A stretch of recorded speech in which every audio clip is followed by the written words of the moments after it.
What's going on, guys? This is Vince with vshred.com, and today I'm going to be showing you guys 5 awesome lower ab exercises.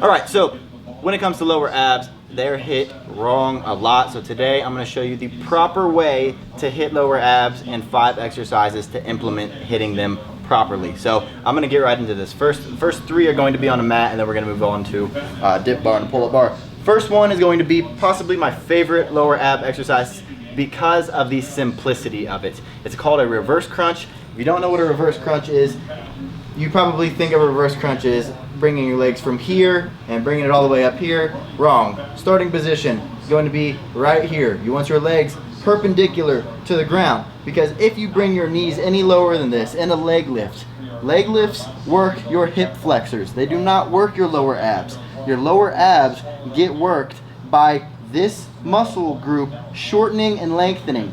This is not shortening and lengthening your rectus abdominals. Your rectus abdominals are being shortened and lengthened by either your butt coming off of the ground or your upper body coming off of the ground. And then you can try to target either your uppers or your lowers depending on if you choose your butt to come up or your upper body to come down. So, hitting reverse crunch, this is going to be your starting position now that you understand that. From here, what you're going to do is lay flat, put your arms on the ground. Do not use your arms to push your body. From here, you're going to roll your knees up to your chest as far as you can, and what you want to focus on is pulling in with your lower abdominals, therefore contracting your abs and getting your lower butt, your lower back to curve up off the ground.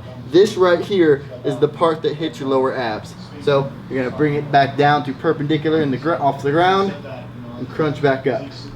So this is going to be your full range of motion right here. And to make this harder, you can add a weight in between your feet, and if you're doing this on a mat shirtless, you'll probably hear farting on the mat under my back. I at least hear it. But that's going to be a reverse crunch. That's number 1. The second one is going to be a leg lift extension. Now you might be thinking, well, Vince, you just said don't do leg lifts. Well, we're going to change it up a little bit. So leg lift, you're typically going to have your legs straight and you're going to raise them up to here. We ain't going to go down this far. We're going to start right here, or a little bit down. We're going to go about right here, and then we're going to go from here to here, and then we're going to extend our lower body off of the ground so that we can get our lower back off the ground so that we can crunch our rectus abdominals so that we can hit our lower abs. So you're going to start here, get your legs up to the ceiling, and then you're going to push just like that. Push just like that. And what you want to try to avoid as much as possible is using your hands to do all the work. Granted, they're going to do a little bit of work, but you don't want them doing it to where it's like that. You want to bring your legs up, crunch with your abs. Bring your legs up, crunch with your abs. Just like that. So that's the second exercise.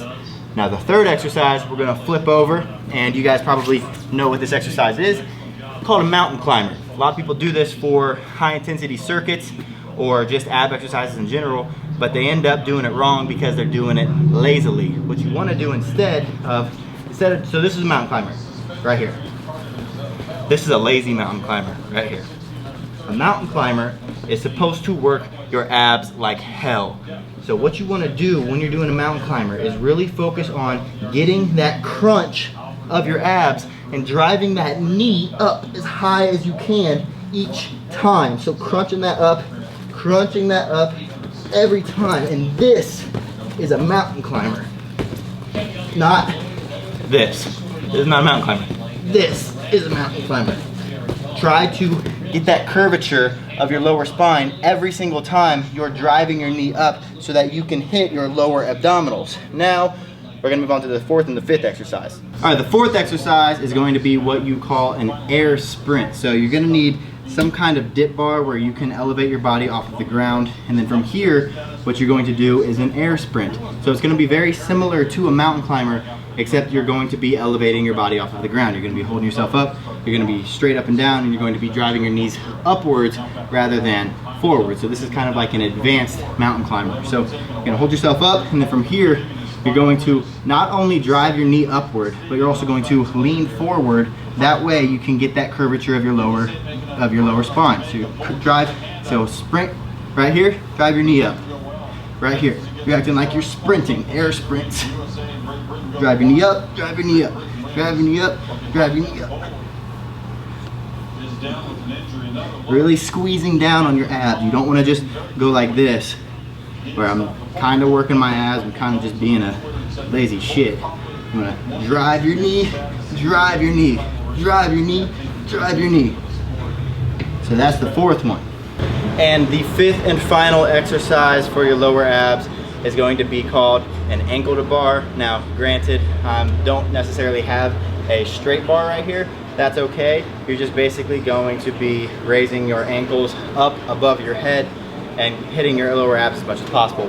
What this is gonna look like is a lot of times you see people doing like leg lifts, and they bring their legs from here up to here, and they call this a leg lift. And while that works a little bit of your abs, it's not gonna hit them optimally. Or you see people doing this, like this, and that's not doing much either. So what you're gonna do is start right here, and then what you're gonna do is drive your knees upwards as far as possible, curving your lower spine, almost flipping your body completely over, really focusing on pulling with your lower abs. So it's gonna look like this. Starting right here, you're going to roll your knees up, all the way up, ankle to bar. So, sorry, see I went too far there. So starting right here, all the way up, ankle to bar. And stopping, all the way up, ankle to bar. Stopping, all the way up, ankle to bar, stopping. So do that the next time instead of just throwing your legs up from straight down to about 90 degrees, because that's primarily going to hit your hip flexors. So if you're struggling to get your lower abs to develop like your upper abs or like your obliques or anything, make sure that you're not accidentally hitting your hip flexors instead, and really start emphasizing or really focusing on that curvature of your lower spine so that you can actually shorten your rectus abdominals and build that part of your abs. So try these out and let me know how you like it. If you guys want a couple more tips to help lower your body fat and really get your abs popping, I have a free fitness quiz that asks you a couple questions about your body and what your goals are, and then it gives you 3 free tips for you to help you achieve your goals faster. And then it also recommends one of our 6 90-day programs, whichever one would be best for your specific body type. And you don't have to get that, you can just get the free tips if you want. But you can check that out in the link in the description below this video. Other than that, if you like this video, if you like these exercises, if you learned anything, make sure you're clicking that thumbs up down below. It doesn't go unappreciated. Other than that, if you have any questions, if you have any concerns about this video, if you have any videos that you guys want me to make, leave them in the comment section below. And then last but not least, make sure you're clicking that subscribe button. I'm releasing videos all the time, and that way you're not going to miss out on my next one. So thank you for watching, guys, and I'll see you in the next one.